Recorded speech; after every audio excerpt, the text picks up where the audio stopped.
विश्वं दर्पण दृश्यमान नगरी तुल्यं यान्तर्गतं पश्यन्नात्मनि माया बहिर्बोधभूतं यथा निद्रया या साक्षात् कुरुते प्रबोधसमये स्वात्मानमेवाद्वयं तस्मै श्रीगुरुमूर्तये नमः। इदं श्रीदक्षिणामूर्तये वसुदेवसुतं देवं कंसचाणूरमर्दनं देवकी परमानन्दं कृष्णं वन्दे जगद्गुरुं नारायणं नमस्कृतं नरं चैव नरोत्तमं देवीं सरस्वतीं व्यासं ततो जयमुदीरयेत्। ओम। इस वीडियो में 18वें अध्याय का 23वां श्लोक शुरू होगा। 22 तक हो गया था। 23वां श्लोक क्या? नियतम संगरहितम राग द्वेषतः कृतम अफल प्रैप्सुनः कर्म यत्तात सात्विकम उच्यते। जो कर्म शास्त्र विहित हो, आसक्ति शून्य हो, राग द्वेष रहित होकर किया जाए और फलाकांक्षा से शून्य पुरुष द्वारा अनुष्ठित हो, वो सात्विक कहा जाता है। ऐसा सात्विक कहा जाता है। ये कर्म की त्रिपुटी क्या है? कर्म का त्रैगुण क्या? वो क्या है? आप जो काम करते हैं वो संध्या वंदन अथवा जो भी काम, खाना पीना, जो भी आप नित्य कर्म करते हैं, नित्य कर्म एक ही तरह का नहीं होता है। कुछ मन से करते हैं, वाणी से, हाथ से, पैर से, उदर से, और उसका अवलोकन करने के लिए संध्या वंदन करते हैं। हम स्नान करते हैं, सब कुछ करते हैं ना, उसके निवारण करने के लिए हर चीज़ है। तो शारीरिक मल प्रक्षालन है, नित्य कर्म है। तो अविद्या का मल प्रक्षालन वास्तविक कर्म है। इसलिए भगवान कहते हैं संगरहितम, उसमें सटो मत, और जो कुछ करो वो अराग द्वेषतः कृतम, बिना राग द्वेष के करो। फिर कहते हैं कि अफल प्रेप सुना, उसका कुछ फल मत चाहो और कर्म करो। यही सात्विक कर्म है। यही सात्विक कर्म है, यानी यत्तात सात्विकम उच्यते। अब इस श्लोक पर अगर विचार करें, भगवान इसमें बताते हैं कि सात्विक कर्म है क्या। निषिद्ध कर्म तो कभी सात्विक हो ही नहीं सकता। काम्य कर्म में कामना लगी रहती है, जिससे राग द्वेष आ जाते हैं, और अकर्मण्यता में तो तमोगुण प्रत्यक्ष है ही। इसलिए नियत शब्द का अर्थ है नित्य कर्म ही है। जैसे दोषापनयन रूप मलमूत्र त्याग और स्नान आदि हैं, जिससे नित्य के पाप मल का प्रक्षालन होता है, वो नियत कर्म है। जिसे किए बिना मलिनता आती है, उसका नाम नियत कर्म है। और जो न करने पर प्रत्यवाय लगे, उसका नाम नियत कर्म है। ठीक है। तो संगरहितम, उससे भी संग न हो। मान लो कभी काल लोप हो गया, कभी आश्रय लोप हो गया, कभी पदार्थ का लोप हो गया, तो संग होने पर, आसक्ति होने पर बहुत बड़ा दुख होता है। अब आज सूर्यास्त के समय संध्या वंदन नहीं कर सका, नित्य कर्म में इतनी आसक्ति नहीं होनी चाहिए, वो दुखजनक हो जाए, तब क्या करना चाहिए? बोले नित्य कर्म करना चाहिए, लेकिन अराग द्वेषता कृतम, राग द्वेष से नहीं करना चाहिए। रागवत द्वेषवत जो कर्म किया जाता है वो सात्विक नहीं होता, क्योंकि राग में रंग है और द्वेष में जलन है। ठीक है। इसलिए बोलते हैं ना, सुखानुशयो रागः सुखम अनुशेते। जिससे हमको सुख मिलता उसकी याद करके और उसी के साथ अपने मन को फंसा देना है। ठीक है। हमें तो जो अच्छा लगता है, हलवा पूरी चाहिए, जो भी खाना है, जो नहीं चाहिए उससे द्वेषता, जब द्वेष हो जाता है तब ऐसा होता है कि ये चीज हमारे सामने आनी ही चाहिए। अफल प्रेप सुना, किसी भी काम में फल की इच्छा न हो। सब आचार्यों ने तो इसका अर्थ किया है कि फल की चाहना न करके कर्म किया जाए। फल की चाहना न करके कर्म किया जाए। ठीक है। नहीं, सबने किया ऐसा अर्थ, लेकिन किंतु एक आचार्य ने इसका अर्थ इस प्रकार किया कि अफल माने ब्रह्म, जो फल है माने जो कर्म फल है वो ब्रह्म नहीं है। अफल प्रेप्सुना माने किसी कर्म से, किसी उपासना से, किसी योग से जो फल की उत्पत्ति होती है, उस फल से विलक्षण जो है सो अफल है। अफल कौन? ब्रह्म है। अफल प्रेप्सुना माने ब्रह्म जिज्ञासुना, ब्रह्म जिज्ञासा से जो कर्म किया जाता है उसे अफल प्रेप्सा से किया हुआ कर्म कहते हैं। उन्होंने फल की ऐसी व्युत्पत्ति बताई है। क्या बोले? किम नाम फलम, फल क्या है? तो बोले कि फलम विषयम मीयते यत, मतलब फल बहुत छोटी चीज़ है। एक अंगूर की डाल में हजारों अंगूर लटके हैं और वे कितने छोटे छोटे दिखते हैं। फल विषय उन्हें तोड़ने खाने में 2-4 दिन देरी हो जाए तो मियते चा मतलब सड़ जाएंगे, इसी का नाम होता है फल। लेकिन ये जो पर ब्रह्म परमात्मा है, ये देश काल वस्तु से अपरिच्छिन्न होने के कारण फल नहीं है, छोटा नहीं है, लयशील भी नहीं है, इसका नाश नहीं होता, ये अविनाशी है, इसलिए ये अफल माने ब्रह्म है। और ब्रह्म जिज्ञासु जो कर्म करता है कि इसमें हमें तत्वज्ञान हो जाए, उसी कर्म को सात्विक कहते हैं। इसके आगे 24वां श्लोक। क्या है 24वां श्लोक? यत्तु कामेप सुनः कर्म साहंकारेण वा पुनः क्रियते बहुलायसम तद्राजसम उदाहृतम।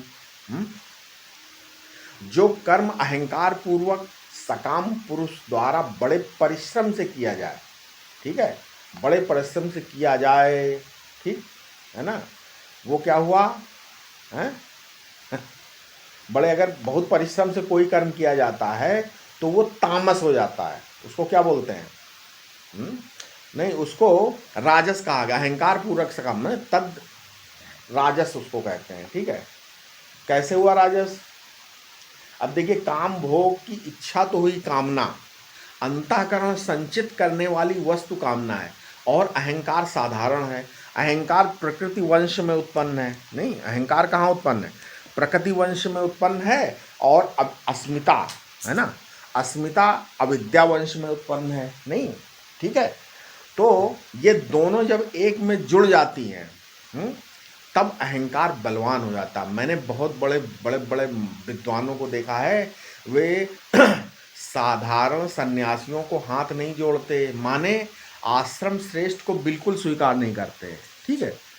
वो बोलते हैं अरे ये क्या जानते हैं, नहीं, ना ही त्याग श्रेष्ठ को ही बड़ा मानते हैं, ठीक है, ना तो त्याग श्रेष्ठ को स्वीकार करते हैं, ठीक है। वे बिल्कुल स्तंभ की तरह स्तंभ खड़े रहते हैं। सा अहंकारेण वा पुनः क्रियते बहुलायसाम, बहुलायसम मतलब भीतर अहंकार भरा हुआ है, मन में आई कामना और बाहर कर्म करने में बड़ा भारी आयास करना पड़ा, तो क्या होता है? क्या होता है? बहुलायासम मतलब इसमें बड़ा भारी प्रयास करना पड़ता है। भाई, कर्म आयास साध्य नहीं होना चाहिए, वो तो अनायास होना चाहिए, सहज होना चाहिए। भोजन भी ऐसा करना चाहिए।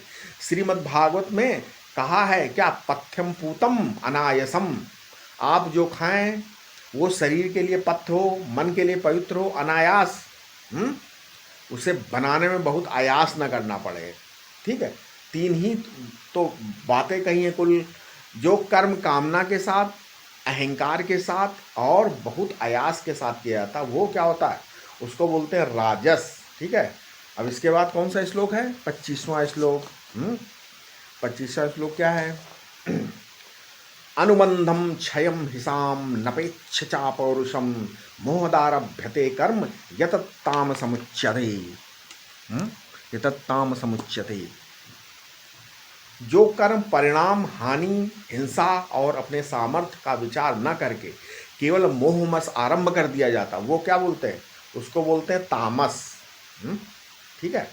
अनुबंध परिणाम अर्थात इससे सुख होगा या दुख, इस पर विचार नहीं करना है, नहीं करना ना, बस कर दिया बिना विचारे। क्षय, इस काम को करने पर कितनी हानि होगी, बिना विचार करके, बिना विचारे कार्य को आरंभ कर दिया। हिंसा, ऐसा करने से किसी को कष्ट तो नहीं होगा, ऐसा विचार न करना, ठीक है।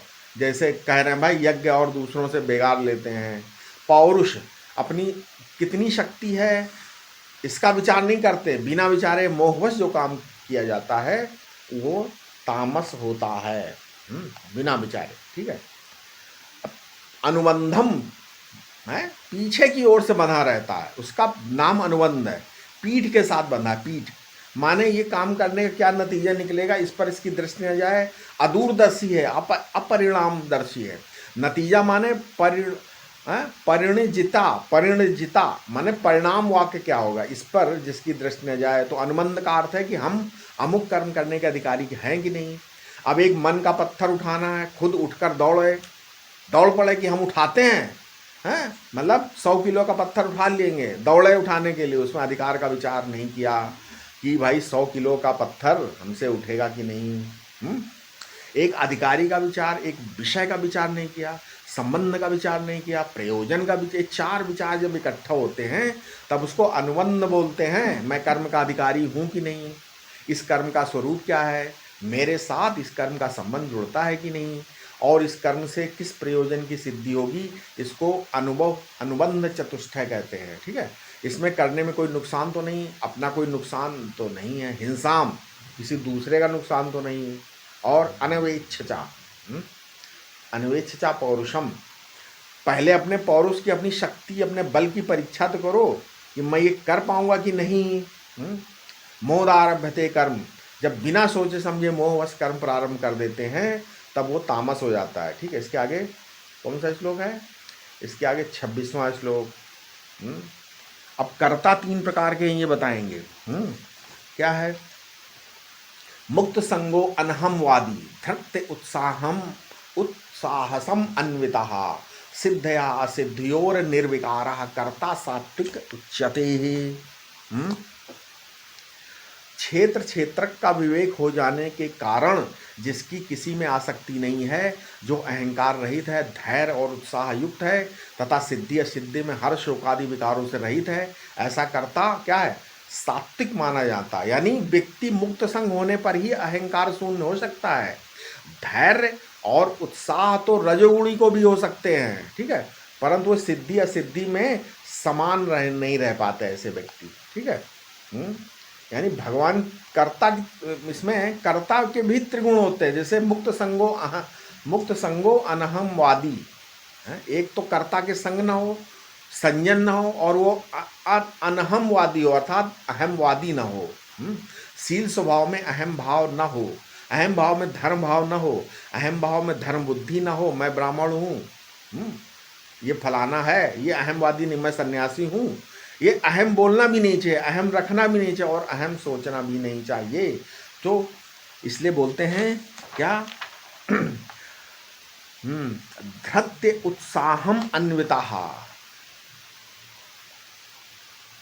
काम करें तो धृति होनी चाहिए, उत्साह होना चाहिए, नहीं कि कुछ भी, है ना, उत्साह मतलब धृति होनी चाहिए और सामर्थ्य होनी चाहिए रोक कारण की, और उत्साह भी होना चाहिए। उत्साह नहीं होगा तो आप कुछ नहीं कर सकते।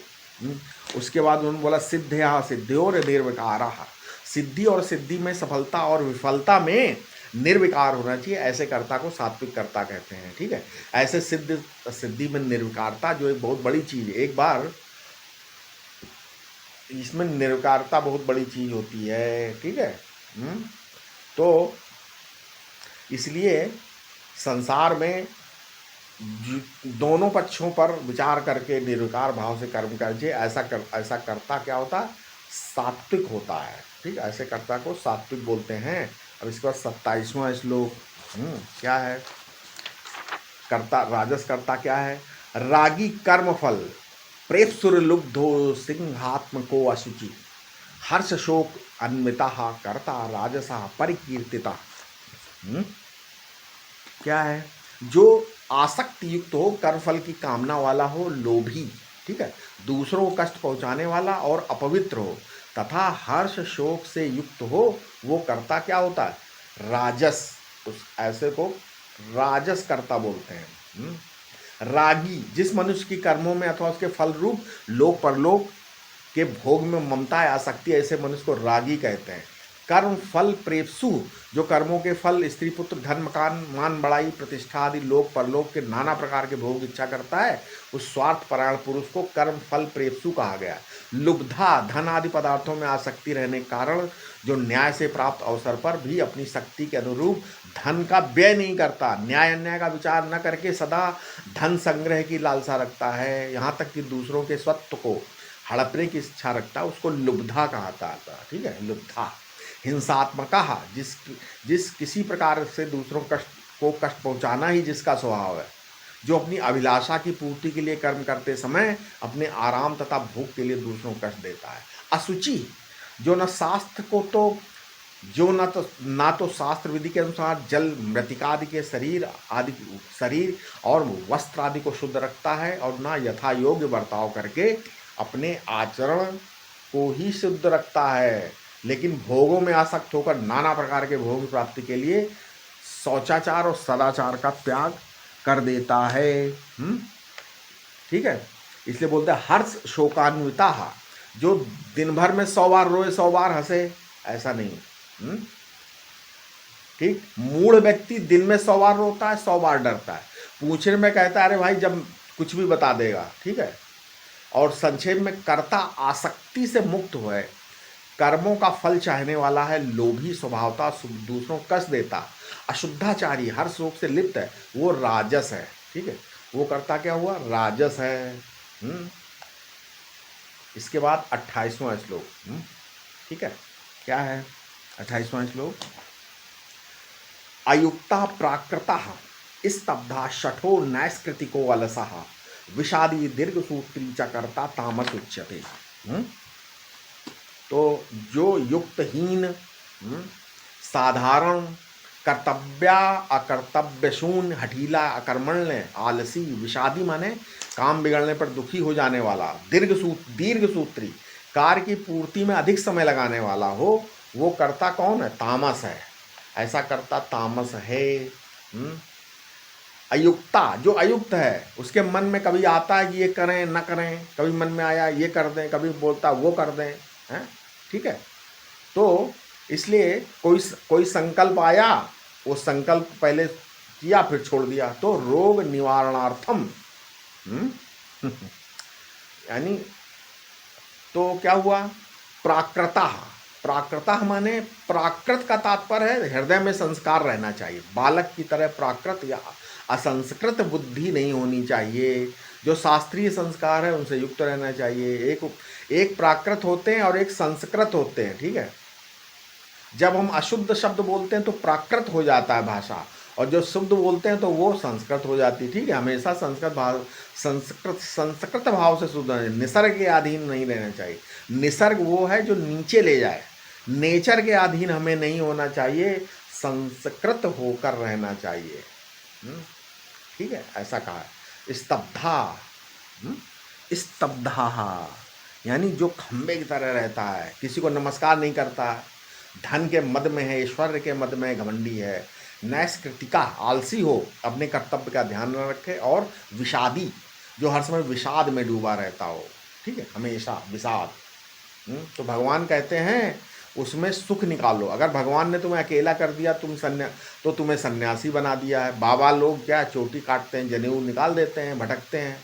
ईश्वर ने तुम्हें अकेला कर दिया तो ईश्वर ने बनाए सन्यासी हो गए तुम, हैं। विषाद करने की क्या जरूरत, स्वतंत्रता दे दी भगवान ने, इतनी स्वतंत्रता तो तुम्हें मिल नहीं सकती थी। इसलिए विषाद छोड़ो, प्रसन्न रहो। दीर्घ सूत्री, जो काम को टालता रहता है, आज नहीं कल करेंगे, कल नहीं परसों करें, ऐसा नहीं। एक बार जो है, अब इसमें क्या है, एक कहानी सुना दें क्या छोड़ो। तो ऐसा नहीं करना चाहिए महाराज, है अपने अपने काम में मनुष्य को सावधान रहना चाहिए, दीर्घ सूत्री नहीं होना चाहिए, मनुष्य को दीर्घ सूत्री नहीं होना चाहिए, तामस करता का लक्षण। इसके बाद भगवान बुद्धि और धृति, दोनों बुद्धि और धृति, ठीक है, क्या बोलते हैं, बुद्धि और धृति का क्या बताएं, फर्क बताते हैं। भगवान बुद्धि और धृति का क्या बताते हैं, फर्क बताएंगे 29 और 30 श्लोक में। क्या है, दोनों के साथ ले लेते हैं, चलो। अच्छा, 29 और 30। बुद्धिरे भेदम धृतेश्चैव गुणतस्य त्रिविधम शृणु प्रोच्यमानम शेषेण पृथक्त्वेन धनंजय। अब हे धनंजय, गुणों के अनुसार बुद्धि और धृति के भी 3 प्रकार के भेद मेरे द्वारा पृथक पृथक कहे गए हैं, वो सुनो। ठीक है, और 30वां श्लोक क्या है, प्रवृत्तिम चा निवृत्तिम चा कार्या कार्ये भया भये बंधम मोक्षम चा या वेत्य बुद्धि सपार्थ सात्विकी। ठीक है, जो बुद्धि, हे पार्थ, जो बुद्धि प्रवृत्ति निवृत्ति कर्तव्य अकर्तव्य भय अभय और बंध मोक्ष को जानती है, वो सात्विकी है। अच्छा, प्रवृत्ति और निवृत्ति में क्या अंतर है, चित्त की व्यवहारोन्मुख वृत्ति प्रवृत्ति है, और निर्व्यापार स्थिति निवृत्ति है। विचार दृष्टि से इनमें कोई ज़्यादा भेद नहीं है, परंतु इतना भेद अवश्य है कि प्रवृत्ति में विचार का पूर्ण विकास नहीं होता और निवृत्ति में होता है। जैसे मिट्टी और कांच, है ना, विचार दृष्टि से तो एक ही है, परंतु मिट्टी के मकान में बैठा हुआ मनुष्य बाहर का पदार्थ नहीं दे सकता, परंतु कांच के मकान में बैठा हुआ, शीशे के मकान में बैठा हुआ सब कुछ दे सकता है ना। ये है मतलब। तो इसका है कि जो साभास करता है, साभास बुद्धि का नाम करता है। बुद्धि क्या है? एक वृत्ति है, और वृत्ति धृति वृत्ति विशेष है। साधारण धारणात्मक वृत्ति का नाम बुद्धि है और विशेष धारणात्मक बुद्धि का नाम धृति है। ठीक है, यहाँ भगवान ने सात्विक बुद्धि की जो परिभाषा दी उसे ठीक समझ लेना चाहिए। कर्म कब तक करना और संन्यास कब लेना, किसका अर्थ समझ, प्रवृत्तिम चा निवृत्तिम चा। तो संसार में व्यवहार करते समय भी संसार से उसका राग नहीं होता, और जिसके मन में छोड़ने की कल्पना वो क्या करेगा, हैं? यदि मनुष्य के मन में कल्पना रहे कि एक दिन मुझे संसार छोड़ना है, ठीक है, ठीक है, तो ऐसा नहीं है। यानी क्या हुआ, तो बाबा त्याग की वृत्ति भी मन में रखनी चाहिए। कहाँ तक प्रवृत्ति रखनी, कहाँ तक निवृत्ति रखनी है, इसकी एक सीमा रेखा होनी चाहिए। ठीक है, कि इसके बाद और बुद्धि से ठीक से समझना चाहिए। कार्य कार्य मतलब ये कर्तव्य, ये कर्तव्य है। कार्य अकार्य मतलब किसी काम से डरना नहीं चाहिए, किस काम को निडर होकर करना चाहिए, बात समझनी चाहिए। बंधम मोक्षम चा या वेत्ति, अज्ञान से बंधन होता है, ज्ञान से मोक्ष की प्राप्ति होती है। अशुद्धा अंतःकरण से बंधन होता है और शुद्धा अंतःकरण से मोक्ष होता है। ये जब बुद्धि में समझ में आ जाए तब समझना चाहिए कि हमारी बुद्धि सात्विकी है। ठीक है, आशा है जरूर समझ में आ रहा होगा। कृपया इस वीडियो को साझा करें लोगों पर। ठीक है, ओम शांति शांति शांति।